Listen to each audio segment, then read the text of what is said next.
Hello everyone, this is Archana and I welcome you all on the inclusive zone channel. तो आज की video में हम पढ़ेंगे पेपर 1 का टीचिंग एप्टीट्यूड। टीचिंग एप्टीट्यूड में ऑलरेडी हम वेरियस टॉपिक्स डिस्कस कर चुके हैं और आज की वीडियो में बेसिकली हम पढ़ेंगे principles and Maxim's of teaching. Principles and Maxim's of teaching आपके एग्जाम में काफ़ी बार क्वेश्चंस आए हैं यहाँ से, तो इसलिए ये आपके लिए इम्पॉर्टेंट है। इसी के साथ हमने रिसर्च एप्टीट्यूड कंप्लीट कर लिया है। तो रिसर्च एप्टीट्यूड की वीडियोस अगर जो आपने ना देखी हो तो उन वीडियोस को भी देखिए। तो चलिए स्टार्ट करते हैं और देखते हैं कि प्रिंसिपल्स ऑफ टीचिंग में क्या क्या चीज़ें बताई गई हैं। तो सबसे पहला प्रिंसिपल है प्रिंसिपल ऑफ चाइल्ड सेंटर्डनेस, जो कि आपको शायद यहाँ बोर्ड पे दिख रहा होगा। प्रिंसिपल ऑफ चाइल्ड सेंटर्डनेस में क्या है, जैसा कि हमने पिछली वीडियो में भी जब टेक्निक्स ऑफ टीचिंग पढ़ी थी तो वहाँ पे हमने वेरियस टेक्निक्स पढ़ी थी। तो उसमें से एक टेक्निक थी आपकी लर्नर सेंटर्ड टेक्निक। तो जो हमने लर्नर सेंटर्ड टेक्निक में पढ़ा था वो एज इट इज वही सारी चीज़ें प्रिंसिपल में भी आ जाएंगी। शिक्षण का ये सिद्धांत है कि जब भी हम अपना शिक्षण करें या जब भी हम टीचिंग करें तब हमेशा हमें बच्चों को या लर्नर को ध्यान में रखते हुए ही पढ़ाना चाहिए, जिससे जो लर्नर है, जो भी टीचर कंटेंट डिलीवरी कर रहा है, उसको अच्छे से प्रोसेस कर पाए, अच्छे से समझ पाए।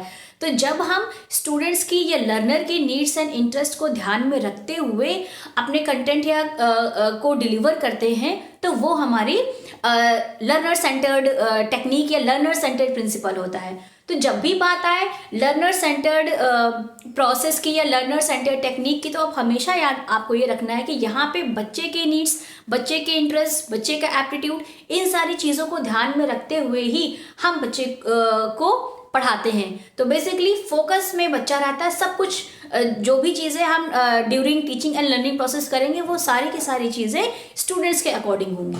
तो ये आपका पहला प्रिंसिपल है।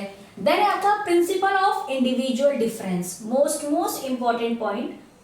प्रिंसिपल ऑफ इंडिविजुअल डिफरेंस में क्या होता है, तो सबसे पहले हमें यही पता होना चाहिए कि इंडिविजुअल डिफरेंस क्या होता है। तो इंडिविजुअल डिफरेंस का मतलब ये है जैसे कि जो आपके हाथ के 5 उंगलियां हैं, ये 5 उंगलियां भी आपके हाथ की बराबर नहीं होती हैं। उसी तरीके से कोई भी इंडिविजुअल एक जैसा नहीं होता है। हर एक इंडिविजुअल आपस में अलग है। मैं अलग हूँ, मेरे इंटरेस्ट, मेरे नीड्स, मेरा एप्टीट्यूड अलग है। आपके नीड्स, आपके इंटरेस्ट, आपका एप्टीट्यूड ये बिल्कुल अलग है। तो हर एक इंडिविजुअल एक जैसा नहीं होता है, वो अलग होता है। इसी तरीके से जब भी आप क्लासरूम में पढ़ाते हैं जाके, तो वहाँ पे आपको एक जैसे बच्चे नहीं मिलते हैं। हर एक बच्चा अपने आप में अलग होता है। कोई बच्चा बहुत जल्दी से सीख लेता है, वही चीज़ कोई बच्चा बहुत धीरे सीखता है। कोई बच्चा क्रिएटिव होता है, कोई बच्चा गिफ्टेड होता है ना, कोई स्लो लर्नर होता है। तो इस तरीके से आपके क्लासरूम में हेट्रोजेनिटी पाई जाती है और उस हेट्रोजेनिटी में हर एक इंडिविजुअल अपने में अलग होता है। हर एक इंडिविजुअल की अपनी एक यूनिक चीज़ होती है। तो यही है इंडिविजुअल डिफरेंस। तो प्रिंसिपल ऑफ इंडिविजुअल डिफरेंस हमें यही बताता है कि जब भी हम क्लासरूम में पढ़ाएं जाके बच्चे को, तो हमेशा हमें इंडिविजुअल डिफरेंसेस को ध्यान में रखते हुए ही पढ़ाना है। ऐसा नहीं होना चाहिए कि हमने अपने स्पेस से या अपने पेस से हमने चीज़ें पढ़ा दी और सामने वाले बच्चे को समझ में ही नहीं आया। तो हमेशा आप इंडिविजुअल डिफरेंसेस का ध्यान में रखें। जिस तरीके से हमारी 5 उंगलियां बराबर नहीं होती हैं, वैसे ही कोई भी इंडिविजुअल या कोई भी लर्नर एक जैसा नहीं होता है। हर एक का सीखने का तरीका अलग अलग होता है। तो इसको हमें माइंड में रखना है during our teaching learning process. तो ये है आपका principle of individual difference. Then है आपका principle of correlating with other subjects. ये जो प्रिंसिपल है ये भी आपका इंपॉर्टेंट प्रिंसिपल के अंदर ही आता है। अब यहाँ पे principal of correlating with other subjects का ये मतलब है कि जब भी आप पढ़ाएं क्लासरूम में या जब भी आप पढ़ाते हैं, तो सिर्फ और सिर्फ आप एक सब्जेक्ट पे ही फोकस ना रहिए। जैसे कि जब मैंने आपको एस्पेक्ट्स ऑफ टीचिंग पढ़ाया था, तो वहाँ पे मैं आपको टीचिंग का कॉन्सेप्ट पढ़ा रही थी, लेकिन टीचिंग का कॉन्सेप्ट पढ़ाते पढ़ाते मैंने आपको उस कॉन्सेप्ट से रिसर्च से क्या रिलेट किया। यानी टीचिंग के कॉन्सेप्ट को मैंने रिसर्च में जाके चीज़ों को रिलेट किया। यानी कि मैंने टीचिंग को एक अदर सब्जेक्ट से रिलेट करके पढ़ाने की आपको कोशिश की। तो ये क्या है, आपकी principal of correlating with other subjects है। आप जब भी पढ़ाएं तो ये ध्यान में रखें कि एक सब्जेक्ट को पढ़ाते हुए हमें दूसरे सब्जेक्ट पे भी या दूसरे सब्जेक्ट को उस टॉपिक के साथ रिलेट करना आना चाहिए और रिलेट करके ही पढ़ाना चाहिए।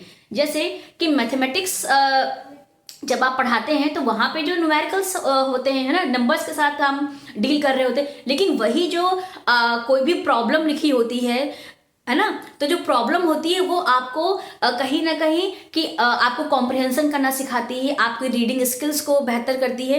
तो ये भी क्या है कि वहाँ पे भी हमने मैथमेटिक्स की बुक्स को लैंग्वेज के साथ या लिटरेचर के साथ कोरिलेट करने की कोशिश की। तो principal of correlating with other subject हमें यही बताता है कि जब भी हम पढ़ाएं तो हम एक सब्जेक्ट को दूसरे सब्जेक्ट के साथ रिलेट करके बताएं, जिससे बच्चे की अंडरस्टैंडिंग और बेहतर हो।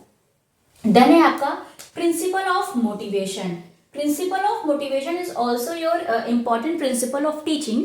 तो जब तक आपके अंदर मोटिवेशन नहीं होगा तब तक आप कोई भी चीज़ नहीं सीख सकते हैं। तो इसीलिए as a teacher in teaching बच्चे को या लर्नर को मोटिवेट करते रहना बहुत ज़रूरी होता है।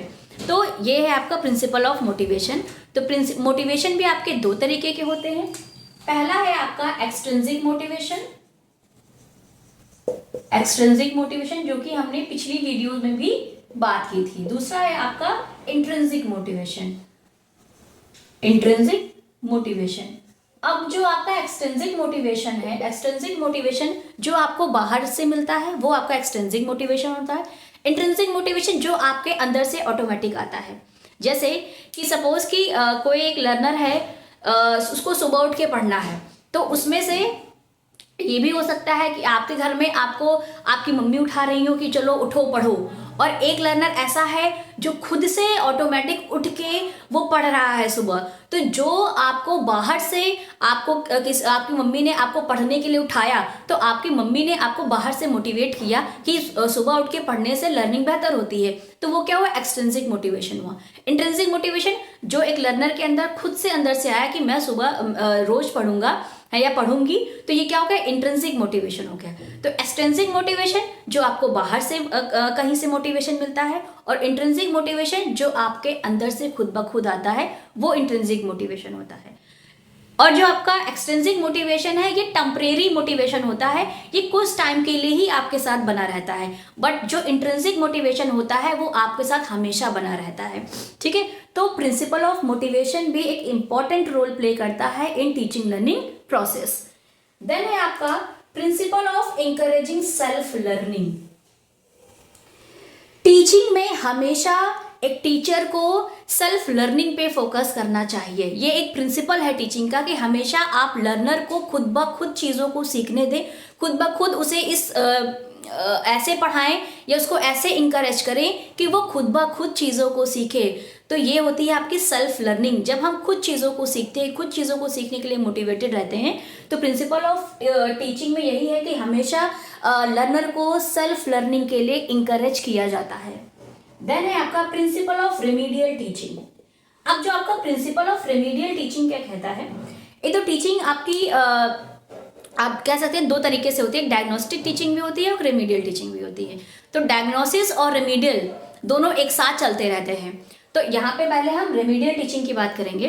तो रेमीडियल टीचिंग क्या है कि जब सपोज आपकी क्लास में कोई ऐसा बच्चा है, आप उसको मैथ्स पढ़ा रहे हैं, साइंस पढ़ा रहे हैं या कोई भी सब्जेक्ट पढ़ा रहे हैं, अगर उसे नहीं समझ में आ रहा है तब जब हम उसे एक्स्ट्रा टाइम दे के पढ़ाते हैं चीज़ों को, यानी रेमेडी, उसको दवाई दे रहे हैं, है ना, तो वो क्या है, हमारा रेमीडियल टीचिंग होता है। तो टीचर एक्स्ट्रा टाइम देके जब बच्चे को अलग तरीके से चीज़ों को बताता है तो वो हमारी रेमीडियल टीचिंग होती है। Is it clear? देन है आपका principle of fostering creativity and self expression. Teaching का काम ही ये होता है कि हमें बच्चे के अंदर क्रिएटिविटी लानी है, साथ ही साथ हमें बच्चे को सेल्फ एक्सप्रेसिव बनाना है। सेल्फ एक्सप्रेसिव का मतलब कि बच्चा अपने आप को एक्सप्रेस कर पाए, लर्नर अपने आप को वो जो चीज़ें कहना चाहता है, जो बताना चाहता है, वो बता पाए। तो एक ये भी प्रिंसिपल है टीचिंग का, principal of fostering creativity and self expression. तो आई होप आपको टीचिंग समझ में आया होगा। पहला प्रिंसिपल है principle of child centredness, principle of individual difference, principle of correlating with other subjects, principle of motivation, encouraging self learning, remedial teaching और principle of fostering creativity and self expression. ये कुछ important principles हैं आपके teaching के। तो I hope आपको समझ में आया हो, ना समझ में आया हो तो आप पूछ सकते हैं। अब हम बात करेंगे मैक्सिम्स ऑफ टीचिंग की। तो मैक्सिम्स ऑफ टीचिंग में पहला है आपका from known to unknown. From known to unknown का ये मतलब है कि जब भी आप बच्चे को पढ़ाएं क्लासरूम में तो हमेशा पहले उसको वो चीज़ें बताएं जो वो बच्चा ऑलरेडी जानता है। जब बच्चा जो चीज़ें ऑलरेडी जानता है, आप जब वो चीज़ें बताएंगे उसके बाद आप उसको वो चीज़ें बताएं जो वो नहीं जानता है। तो हमेशा जब भी आप क्लासरूम में पढ़ाएं तो फ्रॉम नोन से अननोन की तरफ जाएं। फॉर एग्जाम्पल कि आपको कोई कॉन्सेप्ट पढ़ाना है क्लासरूम में, फ्लावर का कॉन्सेप्ट ही आपको पढ़ाना है, तो सबसे पहले आप बच्चे को फ्लावर्स के बारे में बताएंगे या उनसे आप फ्लावर्स के बारे में पूछेंगे तो आपको एक बेसिक सा आइडिया हो जाता है कि हाँ, जो टॉपिक मैं पढ़ाने जा रहा हूँ या जो टॉपिक मैं पढ़ाने जा रही हूँ उस टॉपिक के बारे में बच्चा कितना फेमिलियर है। तो आपने बच्चे की प्रीवियस नॉलेज पहले चेक कर ली, उसके बाद आप क्या करते हैं, जो चीज़ें बच्चे को या लर्नर को नहीं पता होती हैं वो चीज़ें आप उसको बताते हैं। तो पहला मैक्सिम यही कहता है कि हमेशा जो आपका टीचिंग है वो टीचिंग हमेशा फ्रॉम नोन टू अननोन की तरफ जाना चाहिए। ये क्वेश्चंस आपके एग्जाम में आते हैं, आपको ये मैक्सिम दे दिए जाते हैं और आपसे पूछा जाता है कि इसमें से कौन सा है या कौन सा नहीं है ना। तो जंबल वर्ड में भी आपको आगे पीछे भी करके फ्रॉम अननोन टू नोन भी लिख सकते हैं। तो इस तरीके से क्वेश्चंस आते हैं। तो हमेशा आप वर्ड्स पे यहाँ पे जाइए मैक्सिम्स में, जिससे आपको क्वेश्चन एग्जाम में गलत ना हो। तो पहला मैक्सिम क्या है कि हमेशा हमें नोन से अननोन की तरफ जाना है। देन आपका सेकेंड मैक्सिम है from simple to complex. From simple to complex, हमेशा हमें बच्चे को या लर्नर को या अपनी टीचिंग को ऐसे करना है कि जब भी हम कोई कॉन्सेप्ट पढ़ाएं तो सबसे पहले उस कॉन्सेप्ट से रिलेटेड हमें सिंपल चीज़ें बतानी है लर्नर को। और जब हम सारी सिंपल चीज़ें उसको बता देंगे देन हमें उसे कॉम्प्लेक्स चीज़ें बतानी है। बुक्स भी देखी होंगी या आप अपनी बुक्स ले लीजिए या किसी भी क्लास की बुक ले लीजिए, 6th क्लास की, 5th क्लास की, 2nd क्लास की। तो आपने देखा होगा कि जो पहले के चैप्टर्स होते हैं, स्टार्टिंग के जो चैप्टर्स होते हैं वो चैप्टर्स इजी होते हैं और धीरे धीरे जैसे जैसे आप आगे चैप्टर्स की तरफ बढ़ते हैं उनका डिफ़िकल्टी लेवल, उनकी कॉम्प्लेक्सिटी का लेवल बढ़ता जाता है। वो इसीलिए होता है कि हमेशा जो भी आप सिखाएंगे या जो भी आप टीच करेंगे वो हमेशा सिंपल से कॉम्प्लेक्स की तरफ जब जाता है तो बच्चा उसको अच्छे से कॉम्प्रिहेंड कर पाता है। तो हमेशा आपको याद रखना है जब भी आप क्लासरूम में जाके पढ़ाएं तो हमेशा सिंपल से ही कॉम्प्लेक्सिटी की तरफ जाएं। देन है आपका from concrete to abstract. From concrete to abstract का ये मतलब है कि पहले आप बच्चे को कॉन्क्रीट चीज़ें बताइए देन आप उसको एब्स्ट्रैक्ट चीज़ें बताइए। अब बात आती है कॉन्क्रीट क्या है, एब्स्ट्रैक्ट क्या है। जैसे कि ये मार्कर है तो ये मार्कर क्या है, इस मार्कर को मैं देख पा रही हूँ, इस मार्कर को मैं छू पा रही हूँ, है ना, इसको मैं ब्रेक करके भी देख सकती हूँ। तो ऐसी चीज़ें जिसको आप अपने सेंसेस के थ्रू फील कर सकते हैं, टच कर सकते हैं, स्मेल कर सकते हैं, देख सकते हैं, छू सकते हैं, तो वो कैसी चीज़ें होती हैं, वो कॉन्क्रीट चीज़ें होती हैं। और एब्स्ट्रैक्ट चीज़ें वो होती हैं जिनको आप नहीं देख सकते, तो वो चीज़ें कैसी होती हैं, एब्स्ट्रैक्ट चीज़ें होती हैं। तो आप जब भी क्लासरूम में पढ़ाएं बच्चे को तो पहले उसको कॉन्क्रीट चीज़ें बताइए देन आप धीरे धीरे करके एब्स्ट्रैक्ट की तरफ ले जाइए। जैसे कि जब भी हम क्लासरूम में पढ़ाते हैं तो आपने देखा होगा कि जो छोटी क्लासेस होती हैं तो वहाँ पे जब हम बच्चे को सपोज हम फ्रूट्स ही सिखा रहे हैं तो हम क्या करते हैं, पहले हम बच्चों को फ्रूट्स को दिखाते हैं, है ना। वो बच्चा अगर हमने बच्चे को एप्पल दिखाया, है ना, एप्पल हमने क्या किया, बच्चे को दिखाया, बच्चे ने उसका कलर देखा, उसको फील किया, उसके शेप को पहचाना, छू के, देख के, है ना, स्मेल करके। तो बच्चे ने ये पहले देखा कि अच्छा एप्पल ऐसा होता है। जब आपने बच्चे को एप्पल कॉन्क्रीट फॉर्म में दिखा दिया उसके बाद अब ये एप्पल हटा लीजिए यहाँ से, अब आप बोलेंगे एप्पल, तो एक एप्पल की इमेज, एक एप्पल का कॉन्सेप्ट, एक एप्पल का आइडिया बच्चे के माइंड में ऑलरेडी बन गया होता है। तो वो क्या है, वो आपका देन एब्स्ट्रैक्ट हो गया, है ना। तो अब क्या हुआ कि जो चीज़ें आपके माइंड, आपके थॉट्स, आपके आइडियाज़ में होते हैं, है ना, जो चीज़ें आपको दिखाई नहीं देती हैं वो चीज़ें एब्स्ट्रैक्ट चीज़ें होती हैं। जैसे पहले हमने बच्चे को एप्पल दिखा के पढ़ाया, एप्पल दिखाया, उसको टच करवाया, बच्चे ने फील किया उसे, है ना, बच्चे ने स्मेल किया, टेस्ट किया, तो बच्चे को समझ में आ गया हाँ अच्छा एप्पल ऐसा होता है, इसका कलर ऐसा होता है, इसका शेप ऐसा होता है। अब आप दोबारा जब पढ़ाएंगे तब आप बच्चे को बिना एप्पल दिखाए भी जब पढ़ाएंगे तो बच्चे के माइंड में ऑलरेडी एक एप्पल का कॉन्सेप्ट, एक आइडिया, एक इमेज डेवलप हो गई होती है, तो वो क्या हो गया, आपका एब्स्ट्रैक्ट हो गया। तो हमेशा आपको जो अपना टीचिंग है वो कॉन्क्रीट से एब्स्ट्रैक्ट की तरफ ही रखनी है, आप चाहे किसी भी लेवल पे आप पढ़ा रहे हो। देन है आपका from specific to general. From specific to general का ये मतलब है कि पहले आप बच्चों को स्पेसिफिक चीजें बताइए, देन जनरल चीजें बताइए। जैसे कि अगर जो आपको बच्चे को नाउन पढ़ाना है तो नाउन में भी आप पहले बच्चे को कि बताइए कि चेयर, टेबल, है ना, कुर्सी, मेज, बुक्स, आपने डिफरेंट डिफरेंट टाइप्स के नेम्स बता दिए, तो वो क्या होगा, एक स्पेसिफिक चीज होगी जो कि जिससे बच्चा फेमिलियर है, ठीक है। उसके बाद आपने क्या किया, एक जनरली क्लासिफाई कर दिया कि इन सारी चीजों को नाउन बोलते हैं, तो ये क्या हो गया, आपका स्पेसिफिक टू जनरल हो गया। और स्पेसिफिक टू जनरल को इंडक्टिव मेथड ऑफ टीचिंग भी बोलते हैं, तो ये क्या हो गया आपका inductive method of teaching. Inductive method of teaching. Inductive और डिडक्टिव ऑलरेडी मैंने रिसर्च की क्लास में आपको बहुत डिटेल में बताया है, तो आप वहां से उस वीडियो को देख सकते हैं, क्योंकि इंडक्टिव और डिडक्टिव मेथड ऑफ टीचिंग या इंडक्टिव और डिडक्टिव रीजनिंग आपके हर एक एग्जाम के लिए इंपॉर्टेंट है। देन है from whole to parts. Whole to parts का ये मतलब है कि पहले हमें बच्चे को एक संपूर्ण होल पढ़ाना है, देन आप उसको धीरे धीरे पार्ट्स में लेके जाइए। जैसे कि आपका नेट का सिलेबस ही हो गया, तो आप नेट के सिलेबस को आपने पहले होल देखा, है ना, समझा कि अच्छा इसमें इतनी यूनिट्स हैं, हमें इतना कवर करना है, आपने होल उस सिलेबस को देख लिया। अब उस होल सिलेबस को देखने के बाद ही आप पार्ट्स में उसको डिवाइड करके पढ़ते हैं कि आज में ये यूनिट 1 पढ़नी है, इस यूनिट में इतने पॉइंट्स कवर करने हैं, इस यूनिट में ये कॉन्सेप्ट क्लियर करना है। तो ये क्या है, आपका फ्रॉम होल टू पार्ट्स है। ऐसे ही टीचिंग भी होती है कि पहले हम जो भी बच्चे को पढ़ाते हैं उसको एक होल में बता देते हैं, देन हम उसे धीरे धीरे पार्ट्स की तरफ लेके जाते हैं।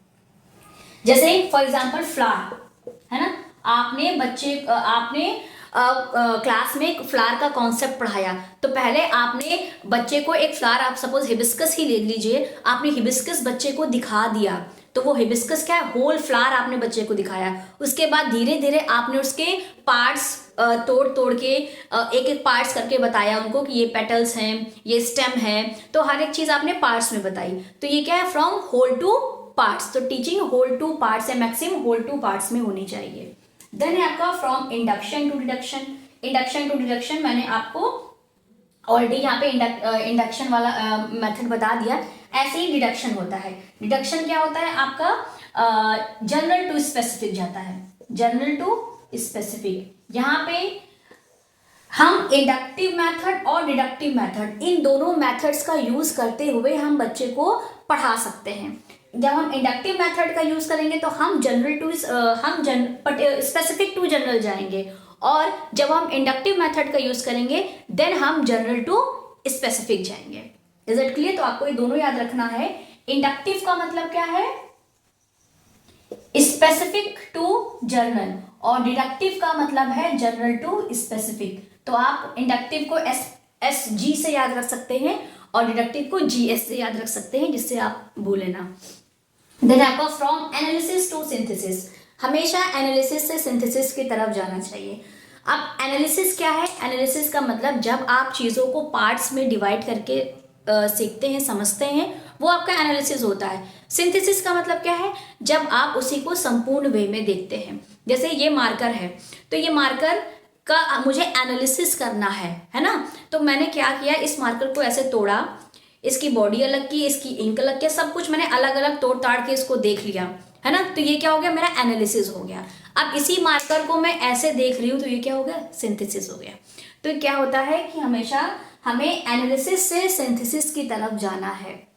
देन है आपका फ्रॉम एम्पेरिकल टू रैशनल।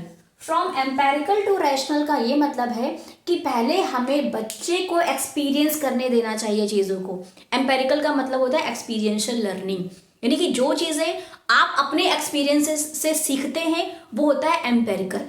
और रैशनल का मतलब क्या होता है, लॉजिक, तर्क, विजडम, ये जो चीज़ें आप यूज़ करते हैं तो वो आपका रैशनल हो जाता है। तो हमेशा जो मैक्सिम है या जो भी आप क्लासरूम में पढ़ाएं बच्चे को, तो हमेशा एम्पेरिकल से रैशनल की तरफ जाइए। पहले आप बच्चे को खुद चीज़ों को अनुभव करने दीजिए, खुद अनुभव करके चीज़ों को सीखने दीजिए, देन आप लॉजिक की तरफ जाइए। ठीक है, रैशनल का मतलब होता है लॉजिकल। Is that clear? तो ये है आपके मैक्सिम्स ऑफ टीचिंग। तो आई होप आपको Maxim's of teaching and principles of teaching समझ में आए होंगे। ये जो आपके Maxim's and principles of teaching है, ये सिर्फ और सिर्फ नेट के पेपर 1 के लिए ही नहीं, बल्कि आपके असिस्टेंट प्रोफेसर के एग्जाम ले लीजिए, जीडीसी, जीआईसी, है ना, तो इन सारे सीटेट का एग्जाम हो गया, टेट का एग्जाम हो गया, तो इन सारे एग्जाम्स में आपके पूछे जाते हैं। तो इसलिए ध्यान से देखिए और समझिए, और साथ ही साथ प्रीवियस ईयर क्वेश्चंस ज़रूर लगाइए, क्योंकि जब तक आप प्रीवियस ईयर क्वेश्चंस नहीं लगाएंगे तब तक आपका कॉन्सेप्ट अधूरा रहता है। आप पढ़ के क्वेश्चंस लगाइए तो आपको समझ में आता है कि किस तरीके से क्वेश्चंस आते हैं और किस तरीके से आपको क्वेश्चंस अटेम्प्ट करने हैं। तो previous year questions are most important for you. तो थैंक यू सो मच। मिलते हैं नेक्स्ट वीडियो में नेक्स्ट टॉपिक के साथ।